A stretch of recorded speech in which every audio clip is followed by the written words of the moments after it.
My name is Parker Whitmore, and the day my daughter tried to bury me alive, she brought lemon bars. That's what I remember most. Not the threat. Not the moving truck idling outside like a vulture waiting for something to stop breathing. Not even the way her husband stood in my doorway, smiling with all his teeth and none of his soul. It was the lemon bars. Claire used to make them with her mother every spring. Powdered sugar dusting the counter, sticky fingers. Laughter that filled this house so completely I sometimes wondered how the walls contained it. When she walked in that afternoon carrying a pink bakery box, I almost believed she had come home with my daughter. I was wrong, Dad, she said gently, setting the box on my kitchen table. Lucas and I have been thinking. It's time for you to move somewhere. Safer. Safer. That word can mean a lot of things. Safer from falling. Safer from loneliness. Safer from yourself. Or safer for them. I stood by the stove, wooden spoon still in my hand. I had been cooking her favorite pot roast, the way her mother taught me before cancer hollowed our world out. Garlic, rosemary, slow heat, 3 hours of care. Safer, I repeated. Lucas stepped closer, adjusting his expensive watch like he was about to close a deal. You slipped last month. What if something worse happens? You live alone, Parker. It's not responsible. I slipped on ice because no one had shoveled my walkway in weeks. I am 70, not senile, I said. Claire's eyes glistened. I would later realize she had practiced that expression. We found a beautiful facility, Maple Crest. Medical staff, activities, you'll make friends. Maple Crest, a warehouse for the inconvenient. I'm not going anywhere, I said. Lucas didn't blink. The paperwork's already filed. That's when something cold settled into my bones. Paperwork. They had come prepared. The county can declare you unfit. He continued evenly. Or you can cooperate. It's up to you. Up to me. I looked at my daughter, the same girl I carried on my shoulders through braids, who cried into my shirt when her first boyfriend broke her heart, and I saw calculation. Get out, I told them. Claire flinched. Lucas smiled. We'll be back tomorrow morning, he said. 9 sharp. When the door slammed behind them, the house felt different. Not empty, targeted.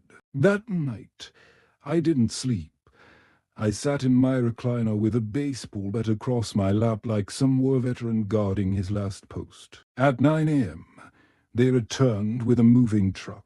They had my spare key, and in less than an hour, 45 years of life disappeared into cardboard boxes. They told me it was temporary. I knew better. By noon, I was in the back seat of Lucas's car with child locks engaged, and by 1 o'clock, I was no longer the master of my own front door. Maple Crest smelled like disinfectant and resignation. They greeted me with smiles that never touched their eyes. Welcome home, Mr. Whitmore, said a man in a pressed polo shirt. He introduced himself as Gregory Hale, administrator. His handshake was firm. To firm, a man used to controlling outcomes. This is not my home, I said. He laughed politely. It will be. Room 214 had beige walls and a window that faced the parking lot. My belongings were arranged like museum artifacts. My late wife's photograph sat on a plastic nightstand that wobbled when I touched it. Claire hugged me before she left. Lucas didn't. We'll visit, she promised. The door clicked shut. They did not come back that week. Or the next. But Maple Crest had its own ecosystem. Beneath the television noise and the shuffle of slippers, there were eyes, sharp ones. That's how I met Lillian. She was 82, posture straight as a ruler, silver hair pulled tight into a bun. "You don't look confused," she said, studying me over her reading glasses. "I'm not good," she replied. "Neither are we." She introduced me to two others, Harold, a former mechanic with hands like sandpaper, and Victor Morels, a retired attorney whose mind still cut like glass. "Most of us in this corner," Victor said quietly, "did not volunteer to be here." That sentence landed heavy. Over the next few days, the stories emerged. Power of attorney signed under pressure. Properties sold quickly. Family members who visited less and less once assets were liquidated. Victor leaned closer one afternoon. "Gregory accelerates paperwork for a fee." I felt my pulse quicken. "How many?" I asked. "At least 30, we can confirm." 30. That night, thirst drove me down the hallway long after lights out. That's when I heard Gregory's voice. "Yes, Claire, the competency declaration is finalized." My name followed. "Incapacitated. Power of attorney activated. You can list the property this week." I froze behind the corner wall. "The doctor?" Claire asked faintly through the phone. "Signature obtained." Gregory replied casually.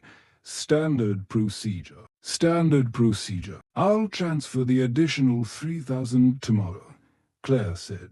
My daughter pinged to declare me incompetent. My hand moved before my mind did. I pulled out my phone and pressed record. Gregory laughed softly. "Relax. I've done this dozens of times.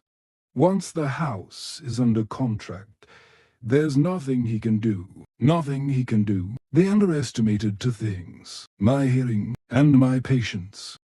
I did not confront Claire the next morning. I did not rage. I did not demand explanations. I smiled at breakfast. That unsettled her more than anger would have. Lucas arrived mid-morning carrying a leather folder, the kind men use when they believe signatures equal victory.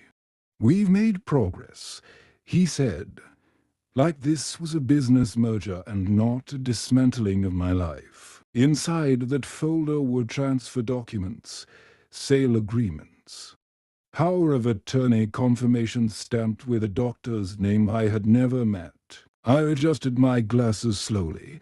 "You move quickly. We're protecting your interests," Claire said, eyes flickering toward Lucas before landing back on me. "The market is good right now." I nodded faintly, letting my shoulders sag as though defeat had finally settled in my bones. And after the sale, "You'll stay here," Lucas replied smoothly. "Best care available." "Forever?" I asked quietly. Claire hesitated, just for a breath. Then, "Yes." The word echoed louder than anything else in that room. I reached for the pen. My hand trembled, not entirely acting. "Before I sign," I said, voice thin, "tell me again what happens to the money." Lucas leaned forward. "It goes into an account we manage. Investments. Stability. You won't have to worry about anything." "Not even visiting my own house?" I asked. Silence. I set the pen down. "I need more time," I whispered. Lucas's jaw tightened. "Time isn't a luxury here." He thought pressure would crack me. He didn't know pressure had forged me. That afternoon, I met with Lillian, Harold, and Victor in the far corner of the common room where cameras didn't quite reach. I played them the recording from the hallway, Claire's voice arranging my incompetence like a dinner reservation. Victor's expression didn't change, but his eyes sharpened. "This isn't just fraud," he said softly. "It's criminal conspiracy." Harold exhaled through his nose. "Your house is listed online already." That hit harder than I expected. Listed, photographed, marketed, my wife's garden described as low-maintenance landscaping. We printed everything. Dates, prices, agent information. Victor tapped the stack of papers. "Let them push forward," he said. The deeper they go, the harder they fall. So I waited, and when Claire returned 2 days later, eager and impatient, I told her something that made her smile with relief. "I'll sign on Thursday." I didn't mention that Thursday morning I would be somewhere else entirely, and that the pen I used would not be signing away my house. It would be signing a complaint. The courtroom was smaller than I expected. No dramatic gallery, no echoing declarations, just rows of wooden benches and a judge who looked like he had seen every version of human betrayal imaginable. Claire avoided my eyes when I entered. Lucas didn't. He stared, calculating, as if trying to understand where the plan had fractured. It began with something simple. "Your Honor," Victor said, calm and precise. "We would like to submit audio evidence." The recording played. Claire's voice filled the room. Controlled, practical, disturbingly casual. She asked Gregory how long the transition would take.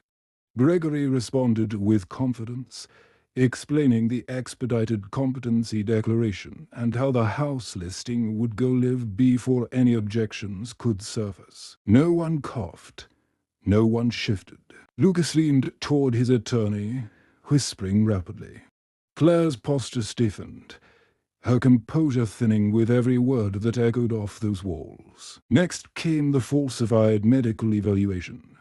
The doctor whose signature appeared on the form submitted an affidavit confirming he had never examined me.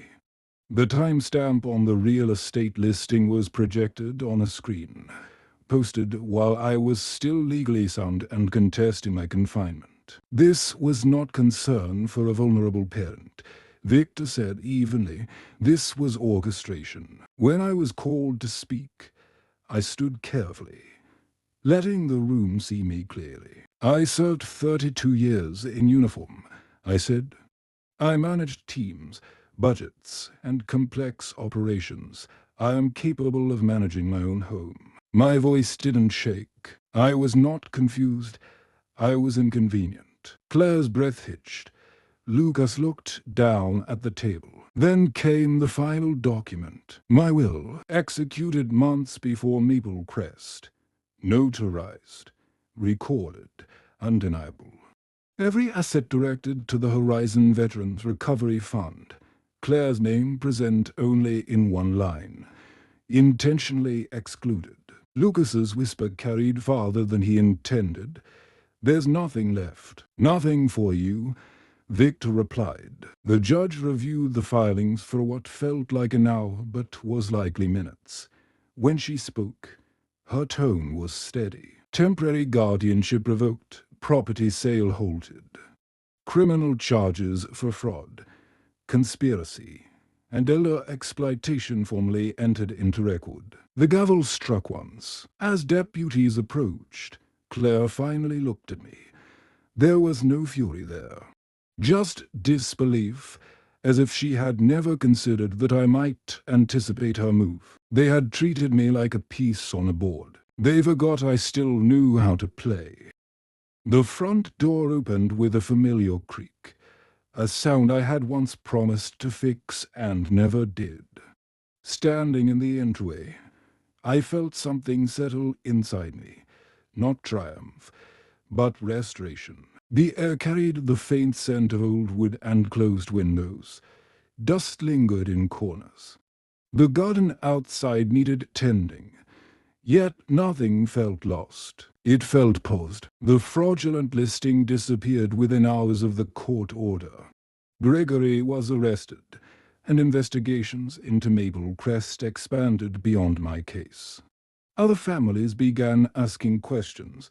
Patterns emerged. But inside these walls, the focus was quieter. I walked down the hallway, running my fingers across the pencil marks Claire had drawn as a child to measure her height. 7 years old, 10, the teen. I left them exactly as they were. That Thursday evening, I hosted dinner. Lillian arrived first, carrying a casserole and a look of fierce satisfaction. Harold followed with a bottle of wine he declared was for strategic victories. Victor came last, setting down a folder of updates before allowing himself a rare smile. We ate at the dining table where my wife once insisted on lighting candles even for ordinary nights. Conversation moved cautiously at first, then freely. Laughter returned in waves. The house absorbed it like it had been waiting. "They underestimated you," Harold said. "No," I replied. "They misjudged what I was protecting." Claire eventually accepted a plea agreement. Reduced sentence in exchange for cooperation, restitution ordered. A permanent record that would follow her longer than she realized. I visit her sometimes, not out of obligation, but because accountability without presence becomes abstraction. She looks smaller in that visitation room, less certain. Sometimes she asks why I didn't warn her. I tell her the truth. You stopped listening. Back home, I sit on the porch in the evenings, watching the sun settle behind the maple tree my wife planted 20 years ago. The light hits the windows just right, casting a warm glow across the living room floor. They tried to move me out quietly. Instead, they reminded me of something essential. Dignity is not granted by age, it is defended by action. And as long as this key turns in my hand, this house and my life remain mine.